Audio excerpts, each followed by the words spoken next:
fan, and I'm here to welcome you to the first installment of Static Steamers, the series where I and a few friends go over some of North America's steam locomotives that are on static display. This is a series that I have worked on for a while, considering most content creators here on YouTube focus on operational steam locomotives and preservation. I thought I'd shine some light on those locomotives that aren't that lucky. Today's locomotive is Delaware, Lackawanna, and Western 260, number 565. At the turn of the 19th century, the young and bright-futured Delaware, Lackawanna, and Western Railroad of Pennsylvania was rapidly expanding over the hard coal hills of the Poconos.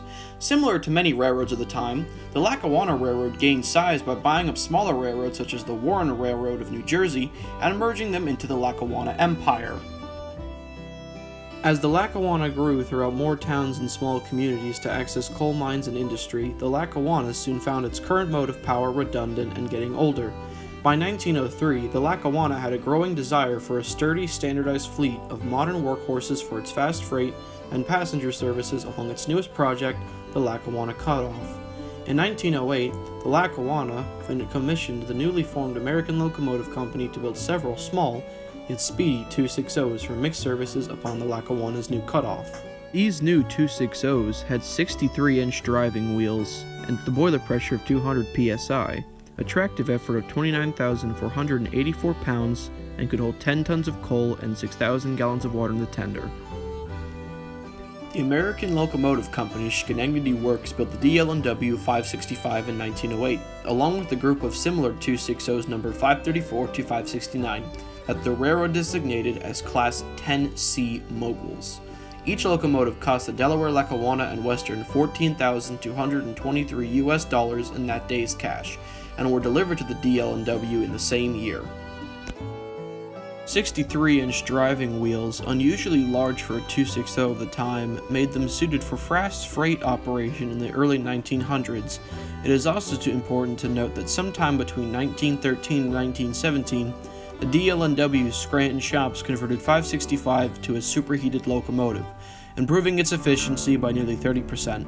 The DL&W made some other changes to 565, like in 1918 and 1919, the railroad converted locomotive headlights, marker lights, and cab lights from kerosene to electric. This requires installing a dynamo in front of the cab as well as the steps leading to the dynamo for servicing. The railroad also installed an automatic train control box above the pilot and awnings over the cab windows for crew comfort. The Lackawanna soon acquired more powerful locomotives that took over the fast freight assignments from its 260s. Not even a decade from their construction, the DL&W's mogul fleet found themselves reassigned as the new Lackawanna 282 Milkados and 462 Pacifics had control over all of the fast freight operations over the Lackawanna system. The railroad downgraded its 260s to local freight, yard switching, and commuter runs outside of New Jersey. 565 was sent to the Lackawanna's Gladstone branch between Hoboken and Gladstone, New Jersey. It became a mixed traffic locomotive and acquired a steam line for the heating of coaches it served with. But even the relocation of 565 couldn't stop the motion of progress.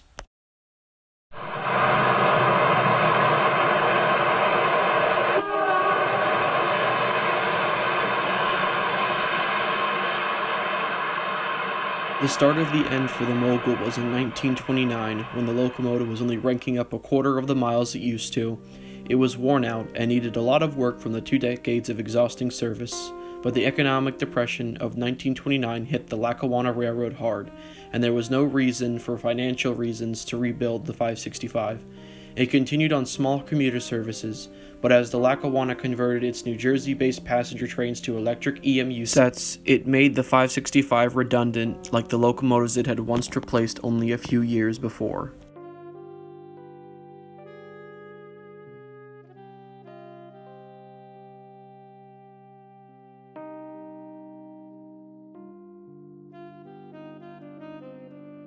April of 1936, the Lackawanna operated the 565 for the last time on a small, nameless commuter train along the Gladstone branch. But life was not over for the little mogul, as in the same year, the DL&W sold the 565 to the Dansville and Mount Morris Railroad on August 27, 1936. The Mogul was well suited for the DNMM's light trains and relatively flat grades. The DNMM's main focus was not track maintenance, so the light locomotive fit well there on its poorly maintained roadbed. While the 565 served the D&MM, it worked alongside ex-nickel plate road Mogul number 44, renumbered to 304 for the Dansville and Mount Morris Railway.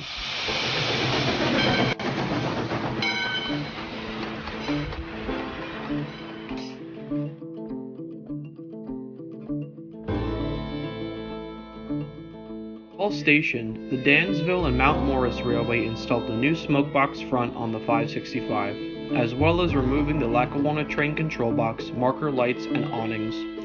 Low fuel cost enabled the DNMM to continue using steam after many other railroads had dieselized, keeping steam until the mid to late 1950s. In 1956, 20 years after it was sold from the Lackawanna to the Dansville and Mount Morris, 565 was put into storage with 304. While DNMM was replacing the two with GE 44-ton switchers. Luckily, both locomotives were purchased, and the 565 was brought to Chester, New Jersey on the newly formed Black River and Western Railroad. However, this was short-lived, due to the protests in the town, and the Black River and Western was relocated to the PRR Flemington branch in Ringhose, New Jersey.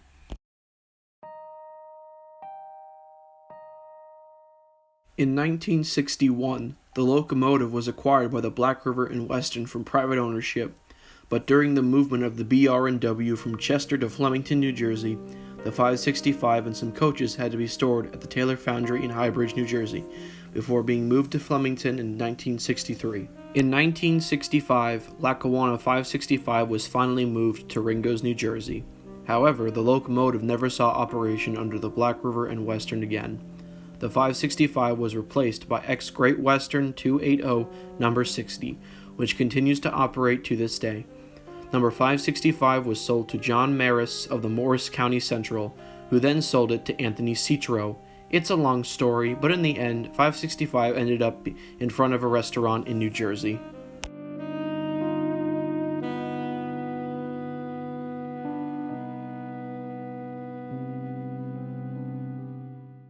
However, the 565 story didn't end there.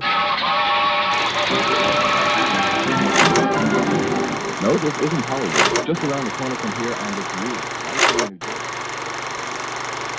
In 1974, Citro wanted to bring the 565 back to life on the newly formed Morris County Central Railway, now operating along the NYS&W in Upper New Jersey. After a few years of progress, it was found the parking lot of a restaurant was not a good place to restore a steam locomotive, and it was brought to New Hope, Pennsylvania, to be fully operationally restored by the McHugh Brothers New Hope and Ivyland Railroad. But this also never saw fruition. Fast forward a few years, a few owners, and a failed attempt to convert the 565 into an oil-burning steam locomotive, the locomotive was sold to Don Ball, the general manager of Steamtown, USA. The locomotive was moved from Steamtown's New Scranton location in 1983 to the former Scranton station for cosmetic display for the grand opening of a new hotel being put into the building. The 565 being turned over to J. Campbell Bryce, a project leader of the Lackawanna Station Hotel. And the rest of the story gets really boring from here. Pretty much Campbell went into bankruptcy, the locomotive was returned to Steamtown, and the parts were collected from around the country in the 90s, because during its conversion to being an oil-burning steam locomotive, or more or less an attempt, many of the 565 parts that had also gained much wear from sitting in a restaurant parking lot for many years were outshopped to other places around the country. These were tracked down in the early 90s, bringing most of the locomotive to Steamtown, USA's Scranton Roundhouse. And now, it just sits quietly in shambles of its former self within the roundhouse of Steamtown. Conflicting past, missing parts from the attempted oil conversion, and a worn-out boiler have doomed the locomotive from operation for almost 40 years now, and the current status of Steamtown financially and operationally is no surprise to many in the preservation community. So, it'll be sitting in Scranton for quite some time with mere gusts of air blowing through the open aftermarket smoke box.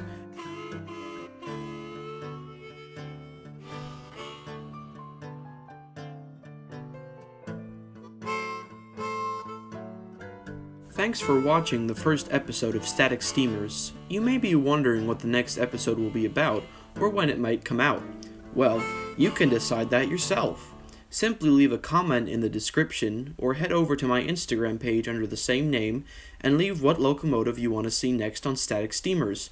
Remember to like, subscribe, and hit the bell icon before you depart. And always stay steamy. This is Westport Railfan signing off.